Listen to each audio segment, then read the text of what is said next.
Today, we're diving into one of the most profitable YouTube niches out there, history. History is a world full of endless branches and fascinating topics, each with its own dedicated fans. But there's one part of it that's always been incredibly popular. Whether in movies, video games, or documentaries, it never goes out of style. And that's the history of the World Wars. One of the best examples of success in this niche is a channel called WW2 Tales, which managed to gain over 150,000 subscribers in just 2 months after seriously starting its uploads. According to Social Blade, they've made over $30,000 in revenue. But here's the question: how did they reach that level of success in such a short time? The secret lies in their high upload frequency and consistent video quality, which is exactly what fans of this genre love. Most of their videos are over 50 minutes long, and that combination of long-form storytelling and frequent uploads has helped the channel grow insanely fast. Some of their videos even hit over 1 million views, while others have hundreds of thousands. In today's video, I'm going to show you exactly how to build a channel in the same style. I've already released a full tutorial on how to make documentaries,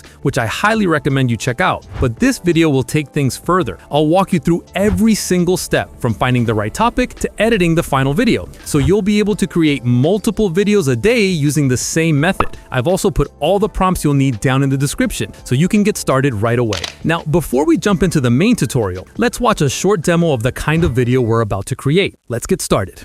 In the summer of 1943, a quiet corner of the Soviet Union became the stage for the greatest clash of armor the world has ever seen. The Battle of Kursk wasn't just a fight, it was a collision of steel, fire, and human will, where thousands of tanks churned the earth into a cauldron of chaos. Over 500,000 men, backed by machines of unimaginable power, faced off across a front wider than entire countries. This was the moment the Second World Finding the topic. The first step to getting started is finding a topic, or in other words, the idea for your videos. There are 2 simple but effective ways to do this. The first method is to research and read from different historical sources about the World Wars. Doing this helps you discover subjects that few people have covered before, giving you access to unique and engaging ideas. The second method is by using the doc file I've shared in the video description. All you need to do is copy the title prompt from that file, paste it into Grok, and hit enter. In just a few seconds, Grok will generate a list of 15 amazing video ideas for you. And if you're not satisfied with the list, simply type "give me more ideas" and it'll create a brand new batch of fresh ones. This way, you'll always have an endless source of creative and powerful video ideas to work with.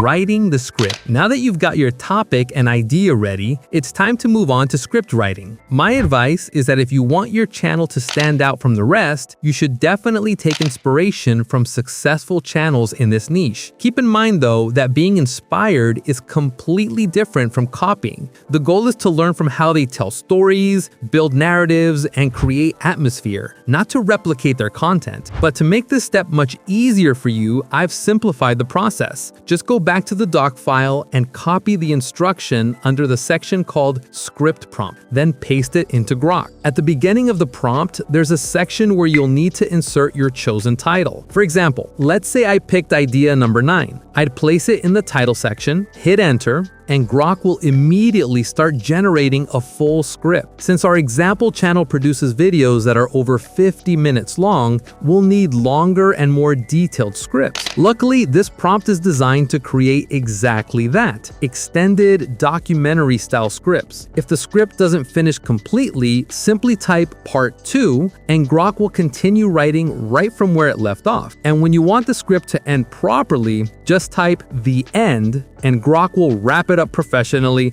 just like a skilled documentary writer. Creating the voice.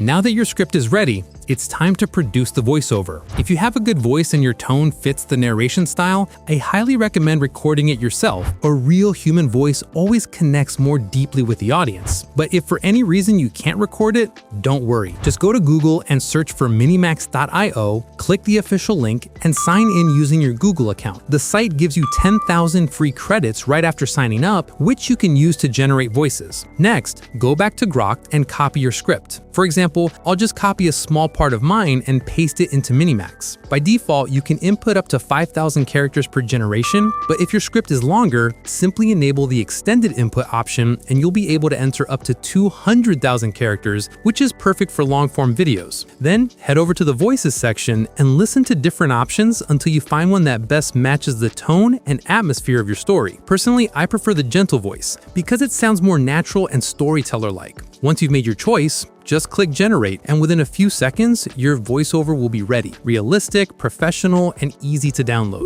Creating the images. The next step is generating images for your story. Here's an important tip. Always try to mix real historical photos with AI-generated ones. This combination gives your video a more authentic, documentary-style feel. You can easily find real photos by searching through historical archives or World War images on Google.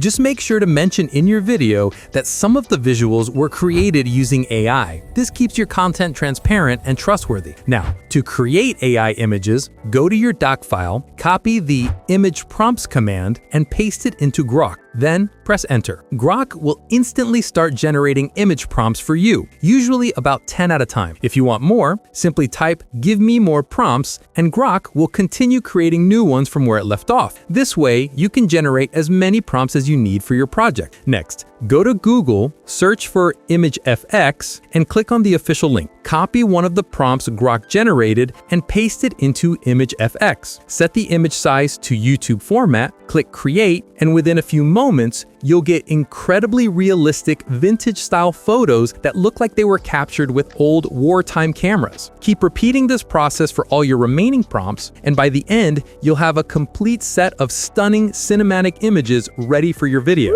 Creating the video. Now we're moving on to the video creation part. This step is completely optional, but I highly recommend doing it because it gives your videos a more realistic, dynamic feel and helps your audience connect with them better. To get started, go to Google and search for LTX Studio, then click on the official link. Once you're on the site, click Start for free to begin. I've already made a full tutorial about this tool in one of my previous videos, so if you want a deeper walkthrough, you can check that out too. Now just log in with your Google account and click on Generate Video. Click the plus icon to upload one of the images you created earlier. After uploading, you can type any command you want based on the image. For example, what kind of movement or action you'd like to see. Personally, I usually just type the word animate to bring the image to life. Then click generate, and after a few moments, LTX Studio will create a professional, realistic video that looks like your image has come alive, as if the scene itself is moving. You can use these short AI-generated clips inside your main project, and by combining them with your images, you'll make your overall video look more cinematic and engaging.